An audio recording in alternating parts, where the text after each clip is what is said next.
Hi, my name is Debbie Gay, and this is the first in a series of videos that I'm going to do on the Sweet 16 by Handi Quilter.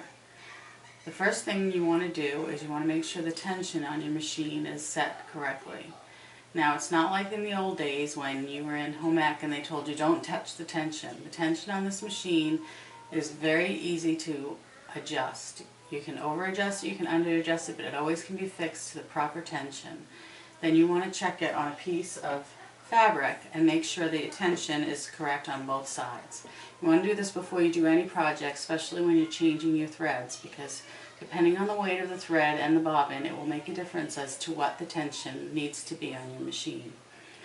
There are a couple different types of bobbins. There's the bobbin that comes with it, and it comes with a wonderful side winder so that it will wind the bobbin for you so you can actually match your thread to the bottom thread. But the other thing that you can get is the pre-wound bobbins, which I use by Super Bobs, and they come in a variety of colors. This is one of the packs that comes in the more muted colors, but they also have a nice pack that has greens and all different kinds of colors.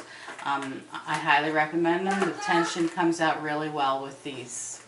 I have one of the extension arms for this table put up. I do have both of them, but I'm going to show you how you can actually do a nice lap-size quilt with just the one, or even none if you don't have and don't want to invest in them. But I highly recommend them. They really do work well. And they go down, so if you have a small space, you can use it in any space. I'm also sitting on this little crate here, which for me is the perfect size because it gives me the correct height that I like, and but the table is adjustable, so you can adjust it to whatever you need to be. This quilt I had already started, but as you can see, we rolled the different sections. These clamps you can get from the Handi Quilter. They are really nice and they keep your thing rolled up and tight, and you can adjust them each time you need to roll it up more. So now I'm going to turn on the machine, and I have already started, so I don't have to bring up my bobbin thread. And what I'm going to do is I'm going to slide over to this square right here. And in this square right here, I'm going to do, as you can see, I've started these different circle patterns to make the center squares flatten out and to stand out. So what I generally do when I'm doing my quilting is I don't just use it with my hands, I actually use my whole body, because sometimes these are heavy and so it's hard to move it. And I find that by using your whole body instead of just your hands, it really helps with your shoulders, your back, and it doesn't hurt as much as just moving your arms and your hands. So because we're in the center and there's a number of different points that all come together, it's a little thicker, I go very slow in this spot right here. Okay. And then as I start going around, and as you can see, this is free motion, and I'm going to just keep going around. The faster you go, the smaller the actual stitches are. The slower you go, the larger the stitches. You can hear it. This is not with one of the regulators. I'm doing this just totally by feel.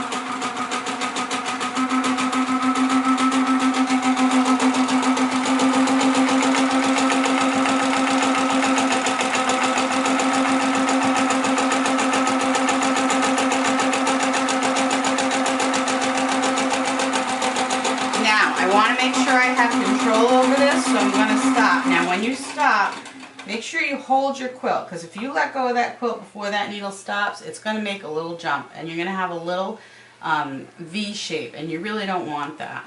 So I'm going to move my little things down. I'm going to make sure that this is completely flat and move it according to whatever I need to do to get it to the point that I want it to be. Now sometimes if I find that I'm having a hard time doing it, I will pull on this part to move it, to make sure that I'm still getting it and it's easy to push or pull. Okay, so I'm going to start again. I go slow starting so that I don't get that V.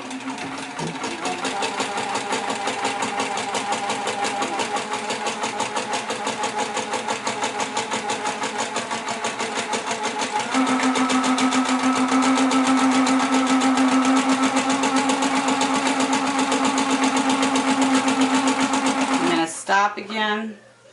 I'm going to open this up a little bit. Now what it's going to do, because I'm opening up, it's going to fall a little bit off the table, but I'm going to clamp that up.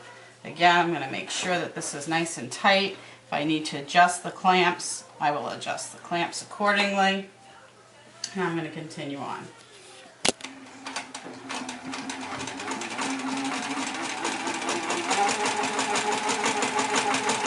Now notice I'm moving my body with this. I'm not just moving my hands.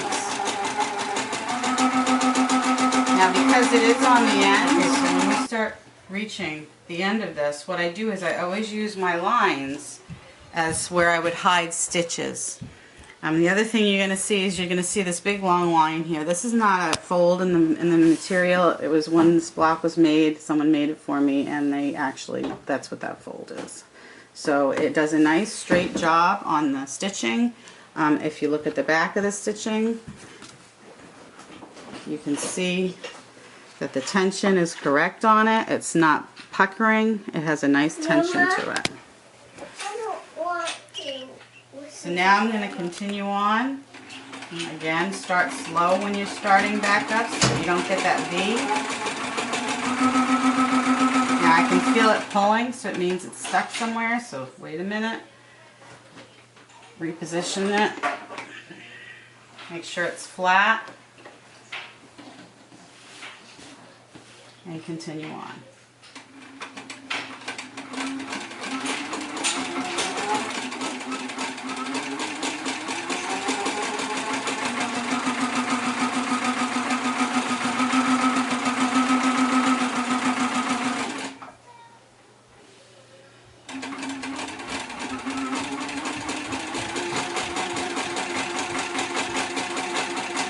Slow down a little bit when I go straight across. You could use a ruler if you wanted to do this.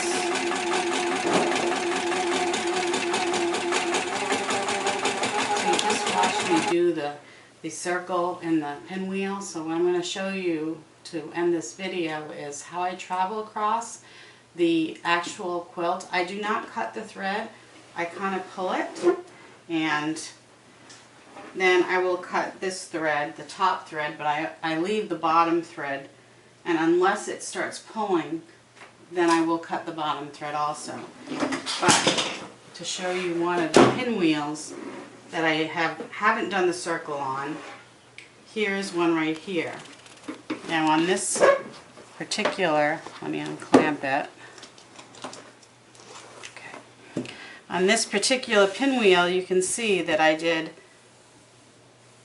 across and did all the way around this pinwheel so that it would make this a nice flat section. You can also see here's the panels that I did. This was done at the very end to get in between, and you can see a close-up of some of the free motion embroidery that I did in between the pinwheels for the border. And that ends this first tutorial on my Sweet 16 free motion embroidery. Thank you.